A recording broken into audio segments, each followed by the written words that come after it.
मैं सबसे पहले भारत रत्न बाबा साहब डॉक्टर अंबेडकर की स्मृति को प्रणाम करना चाहता हूं।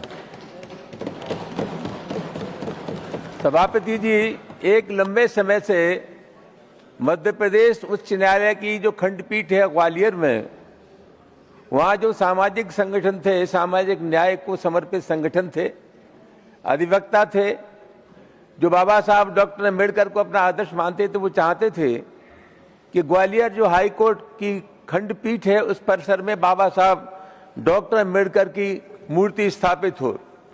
एक लंबे समय तक संघर्ष करने के बाद वहां जो मध्य प्रदेश उच्च न्यायालय के मुख्य न्यायाधीश थे, उन्होंने 11 मार्च 2025 को उसकी अनुमति प्रदान कर दी सभापति महोदय, और ये तय हो गया कि 17 मई को महामहिम राज्यपाल और मध्य प्रदेश उच्च न्यायालय के मुख्य न्यायाधीश उस मूर्ति को स्थापित करेंगे, प्रतिमा को स्थापित करेंगे।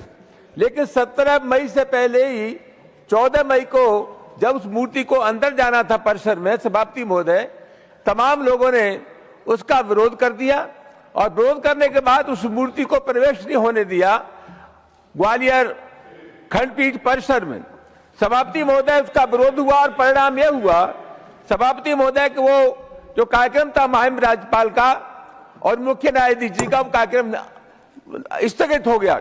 वहां एक लंबे समय से सभापति महोदय बाबा साहब डॉक्टर अंबेडकर की मूर्ति का लोग विरोध कर रहे हैं, और मैं बहुत विनम्रता के साथ आपसे कहना चाहूंगा, ये उसी जहनीत के लोग हैं। जब बाबा साहब डॉक्टर अंबेडकर संविधान बना रहे थे तो इनका मानना यह था कि जब मनु जी का संविधान हमारे देश में है तो किसी और संविधान की आवश्यकता नहीं है। ये वही लोग थे 1949 में जिन्होंने रामलीला मैदान में बाबा साहब डॉक्टर अंबेडकर का पुतला जलाया। ये वही लोग हैं। सभापति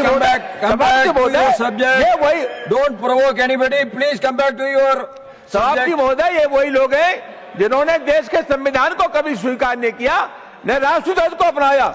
मैं बहुत विनम्रता के साथ सभापति महोदय आपके मार्फत निवेदन करना चाहूंगा, मैं राज्य सरकार की शक्तियों को समझता हूं।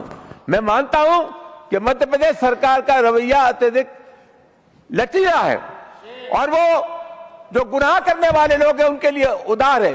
सभापति महोदय, बहुत गंभीर मामला है। करोड़ों लोगों की भावनाएं बाबा साहब डॉक्टर अंबेडकर के साथ जुड़ी हैं। लोग चाहते हैं कि वहां प्रतिमा का स्थापना हो, और मैं एक ही निवेदन आपके मार्फत करना चाहूंगा, लोग शांतिपूर्ण तरीके से, संवैधानिक तरीके से, लोकतांत्रिक तरीके से वहां आंदोलन कर रहे हैं। ये सरकार दावत दे रही है उनको हिंसा करने के लिए।